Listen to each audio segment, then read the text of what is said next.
I'm Mike Vardy. Meal planning is important because it prevents us from being a disappointed wreck when dinner time comes around and we have no clue what to make, or even if we have the ingredients to make the meal. It's a time and a money saver, but most importantly, it frees up valuable brain space. Creating a meal plan prepares us for the week to come and gives us peace of mind that we're organized and can feed ourselves and our family. That's why I do it, and that's why Plan to Eat helps me do it. Your subscription includes access to the Plan to Eat website and fully featured mobile apps on iOS and Android. And Plan to Eat gives you the tools to clip and organize recipes from any website, the ones your family loves and that fit your dietary preferences and needs. And you can create a meal plan around your schedule. Then what happens is the Plan to Eat software automatically creates an organized shopping list based on your plan. So sign up for your free trial at plantoeat.com/timecrafting. That's plantoeat.com/timecrafting. The coupon will be automatically applied to your account and can be used when you're ready to subscribe. It's valid for new customers only. Give Plan to Eat a try today. And this is the Productivityist Podcast.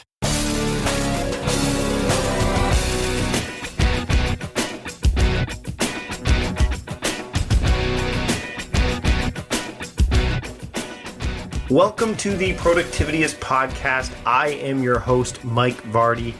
And this edition of the podcast, there are no guests. This week, I am going to talk to you just about the making of the Productivityist Playbook.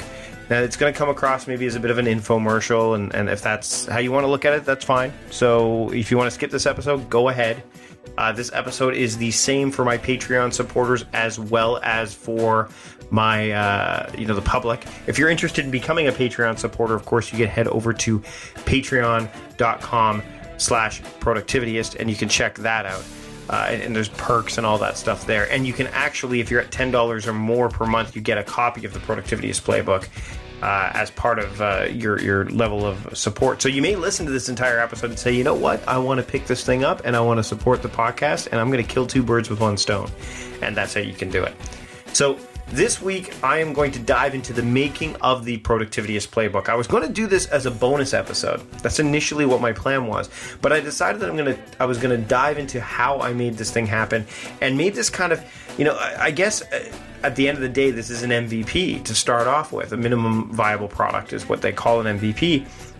And I wanted to dive into this because I think it's important to see how I structured my time so that I could create this product.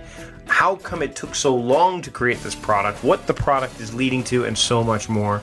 And I think that there are some lessons that can be learned in here as well. So this is what we're going to talk about this week on the show. And let's just get into it right now. So here we go.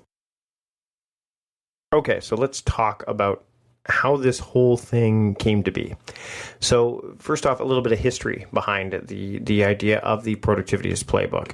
First off, I created a product about 3 years ago called the Productivityist Workbook, and it was based on the ideas of, I wanted to create some strategies surrounding the ideas of idea management, email management, time management, and task management. And then shortly thereafter, I created a book called The Now Year, Practical Guide to Calendar Management. And that book was out for a little while, and I pulled it. Mainly because there were some things in there I just wasn't happy with. And also, it was kind of the beginning of the Now Year method, which is what I am teaching more and more people.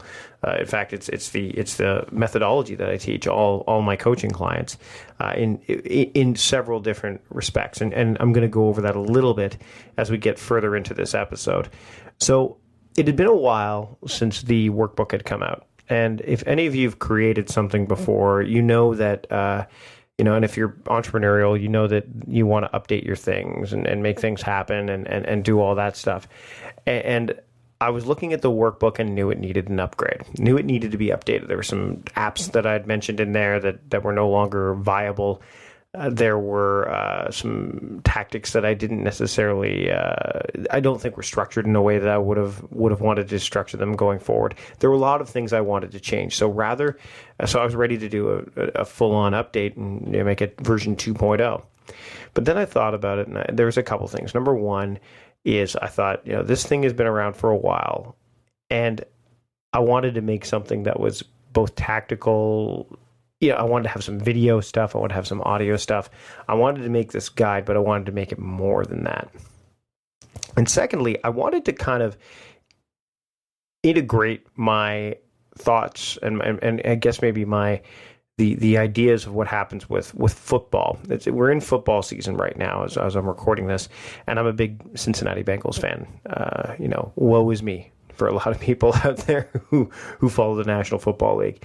But, all sports generally have these playbooks. The NFL is probably most notably known for having playbooks where you have specific plays that are designed to be used in certain situations. And I thought about this and I said, what if I created something that would give people an overarching look at my methodology? Because that's what people have been asking for a long time. A lot of my listeners, a lot of my readers have been asking for that for a long time, to have it all kind of corralled in one place. And then secondly, what if I did it in a way that allowed people to kind of piecemeal it together to make it their own?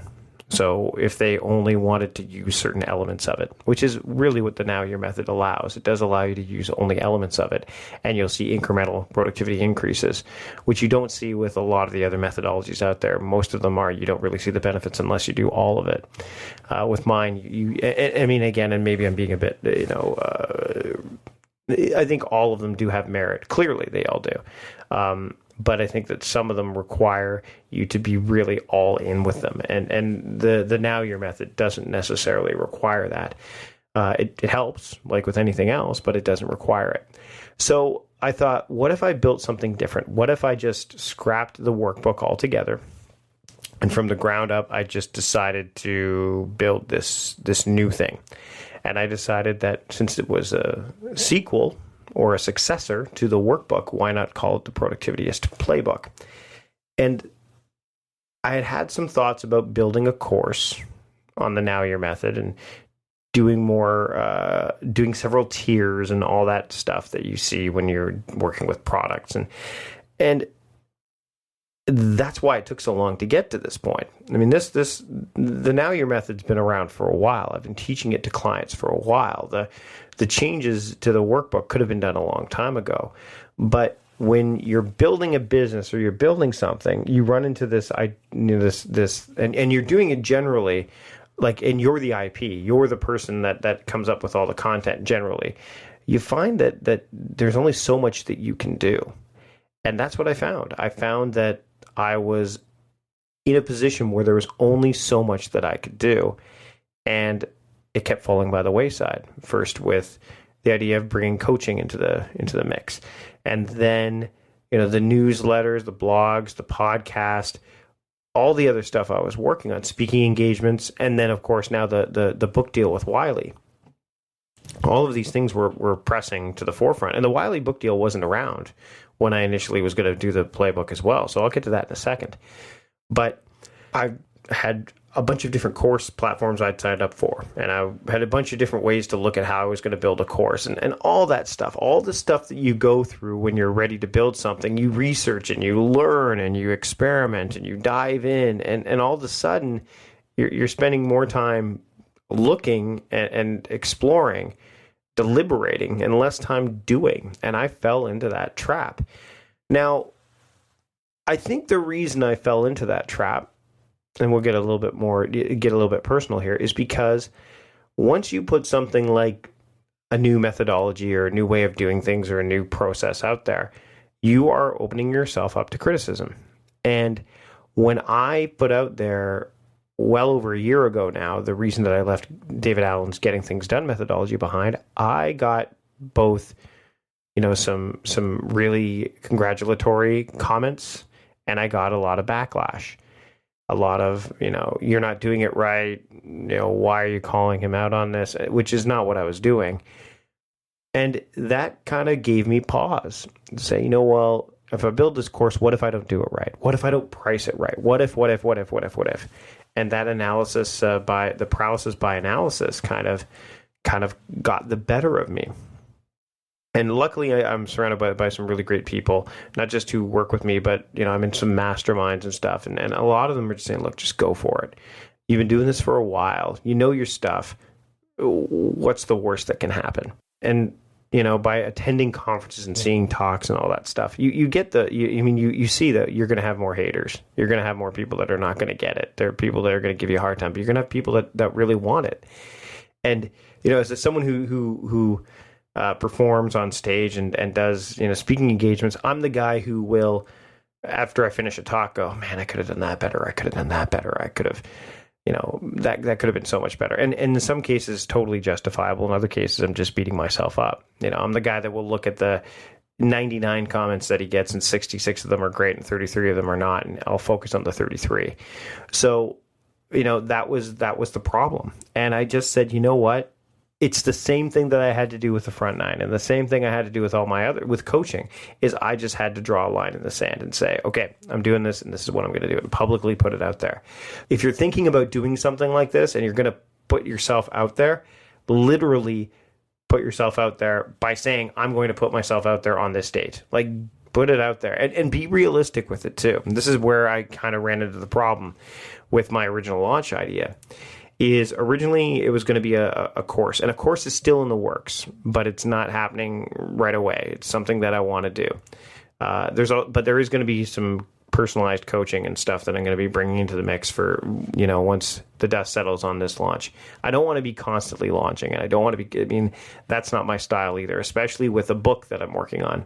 And that's where the book came into play. So when I originally launched the idea of doing the playbook, the book deal was kind of in the works, and I was in the midst of working on it, but it wasn't concrete. And then once I started working on the book, I realized, this is more taxing than I thought it would be, considering the tight timelines. And so when I initially said I'd be launching on the 15th, I made a mistake. That was too early. It wasn't going to be ready the way I wanted it to be ready. So I went in and said, okay, we're going to do it on the 29th. So I actually went in and changed everything to the 29th and sent an email out to anybody who'd pre-ordered it and said, look, the 29th is when it'll be ready. I need more time. And the response, and see, this is the thing, is that you always worry about what's going to happen. And again, make no mistake, be realistic with your timelines. I was very aggressive. I thought I'd be able to do it. And even the 29th was very aggressive. I probably should have waited until the end of October to do it, and maybe launched it in November or something like that. And again, you're listening to this.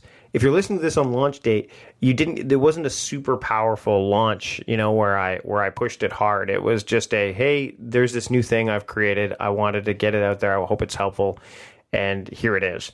And, when November rolls around, which is when I call that Nowvember, because I think it's a good time to kind of end the year strong. And for those people who are starting their year in September, like I do, it's kind of like that hangover from New Year's. You're kind of like, you're in that weird space where you may not be as accomplished or doing as much as you'd like. So this is kind of the reinvigorating spot. Plus, it's also a way for people to prepare for the calendar new year.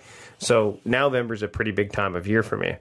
And so that's probably when you'll hear that's when the big blast will go out, or that's when more people will that's when we'll really push it, or maybe the course will come out then, or I don't know. I can't really say, but I would wager that something big will happen then, because that's the big time of year for me.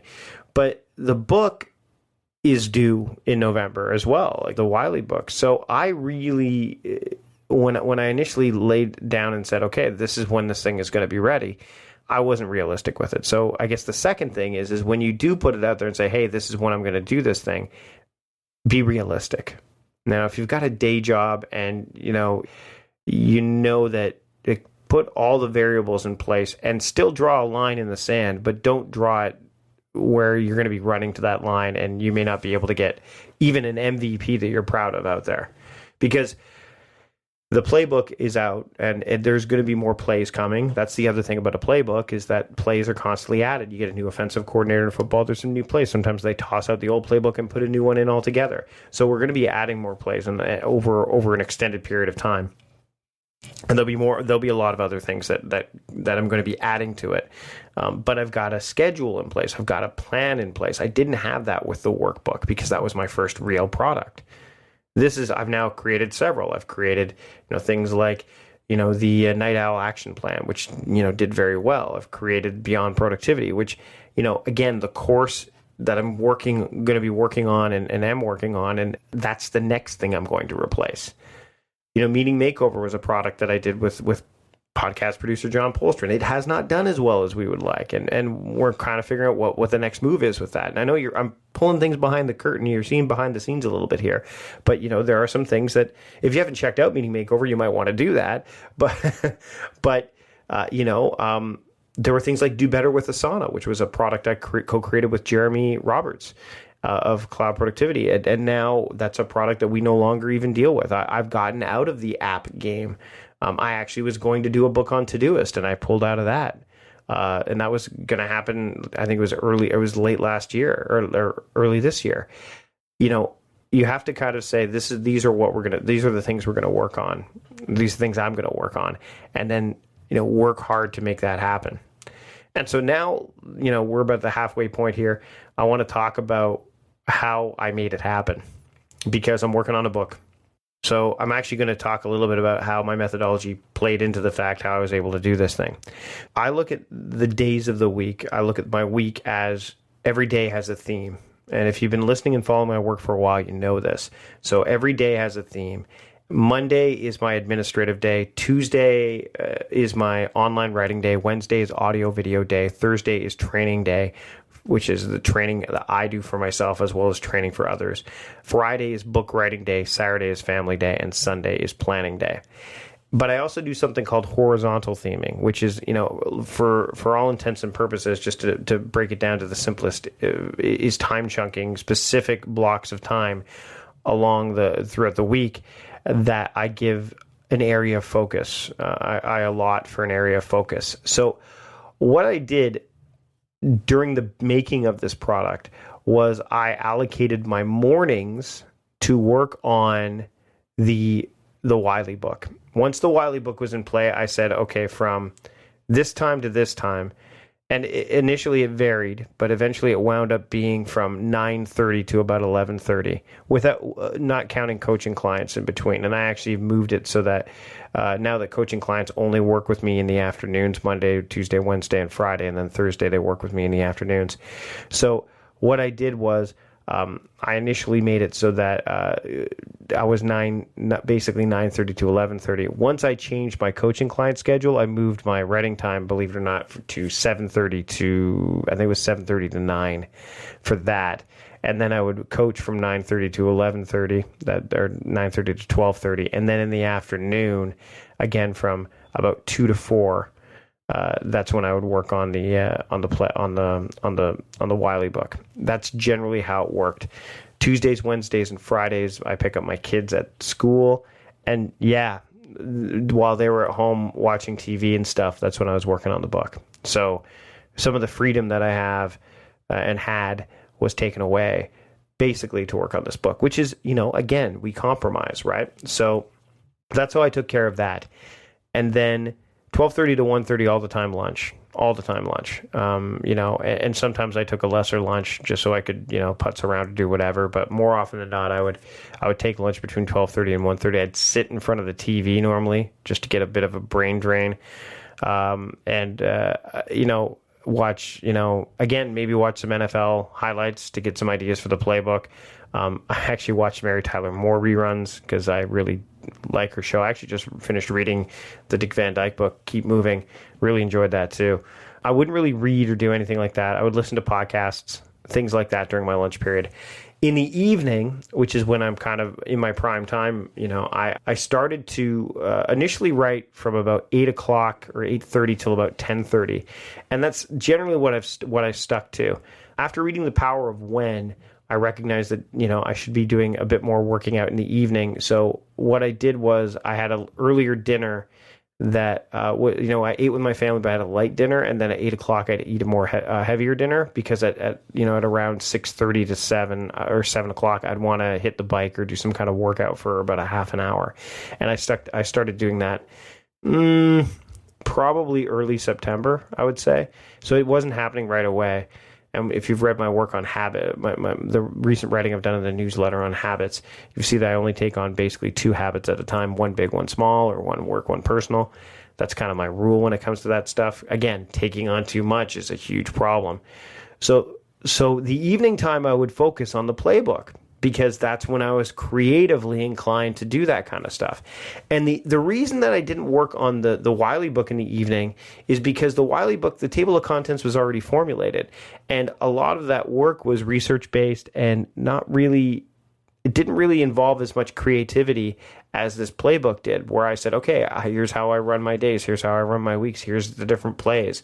I didn't really, have those in place there. By the way, as you're listening to this, you're getting a little bit of a taste of what's in the playbook too, so keep that in mind. The evening hours made the most sense to do this kind of stuff because I would just brain dump all this stuff out, either in writing form or I'd take notes or, I'd be reviewing the stuff I'd already put in Evernote because Evernote's where I gathered my research and Scrivener's where I created the project, and then I'd move it over to Google Docs for my editor, Jim, to look at. And, Carl was helping me. My friend Carl helps me with the sales stuff. And so it really, that's kind of how it happened. And Sunday being planning day, no coaching calls at all. There wasn't really a lot of planning going on. I'd plan my week ahead, but then it would be Wiley book for half the day, playbook for the other half. And, Saturday was the day where I gave to my family. So they lost some family time, during this period. I mean, the kids are new in school too. So that was something to consider. And then one of the things I wanted to do, and I've made some time to do this, is I wanted to, learn French so my daughter's in French immersion, so I wanted to keep up with that. So I started to, to use Duolingo to take French lessons. And I immediately signed up for Spanish too. And I said, no, hold on, Mike, you're doing it again. And this is the thing, is that we all fall prey to this. And this is why I created the playbook the way I did, is that you can add plays and take them away. But you can take them away. Like, you can add them as you need them, but then take them away if you want. And just like with the Now Year method, if you want to use time theming, bam, you're gonna have an increase, probably the biggest increase of all. If you want to use mode-based work, great, that's another incremental increase. But if you don't, that's fine. If you journal, great, even better. No, you don't want to, okay, that's fine. Like, those are the three critical areas of the Now Year method. So, those are big components. There's a lot more to it than that, but you will see that the thing about this playbook is I wanted to make something that you could personalize, because the whole idea of productivity is it should be personal. We need to put the personal back in productivity. And that's what one of my goals was with this thing.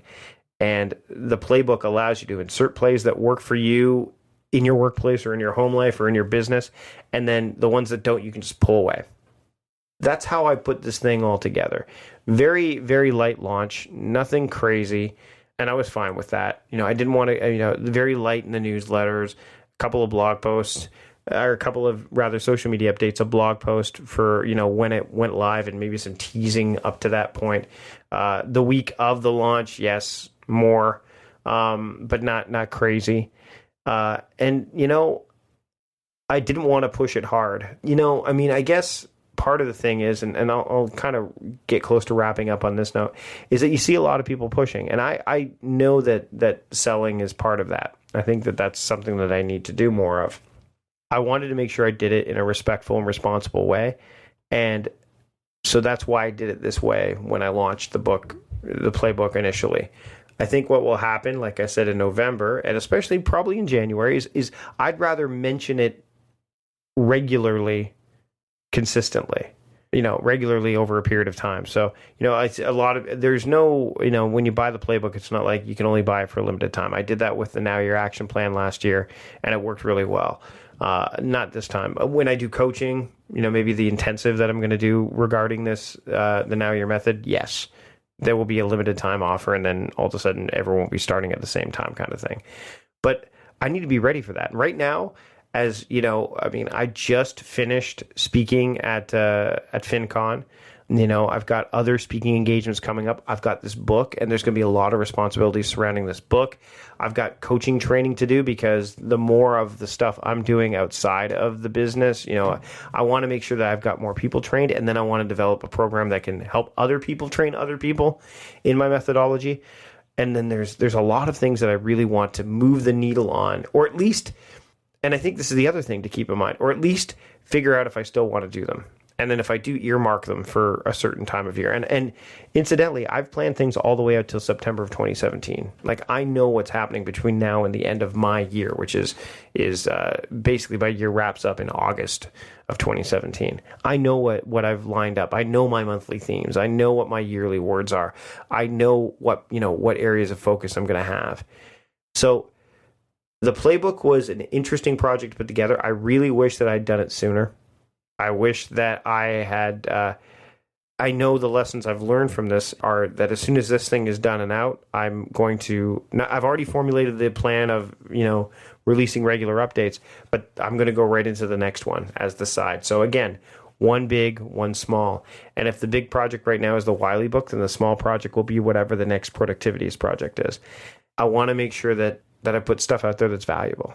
And again, my intention is to do that, and the only way I can make sure that intention is served properly is by paying attention to it. So there you have it. That's kind of the story behind the Productivityist Playbook. It's an ongoing story. It's not done yet. It just came out. And I want to thank you for listening. I want to thank you for taking the time to listen to this episode. I don't do solo episodes very often. I can't remember the last time I did one. And so this was something that I wanted to do to make sure that, I wanted to share this story with you. I thought it was important. So if you have comments, I'd love to hear them. If you're a Patreon member, you can leave them in the Patreon comments or in our exclusive Slack community. If you're not a Patreon supporter, then you can do so. Just send me an email. You can send it to askmike@productivityist.com and let me know what you think. And if you want to become a Patreon supporter, you can do so by going to patreon.com/productivityist. Remember, if you contribute at that $10 or greater amount, you're going to get a copy of the playbook, and that could be a bonus for you right there. The playbook, just so you know, is $29. That's how much I'm asking for it. So it's not that much money, but there's a lot of value in there. I've put a lot into it. And you can learn more about the playbook, of course, by going to productivityist.com/playbook. That's it for this week's episode. Thanks to John Polster for producing this episode. Thanks to all of you for listening. And until next time, this is Mike Vardy of Productivityist, reminding you to stop guessing and start going.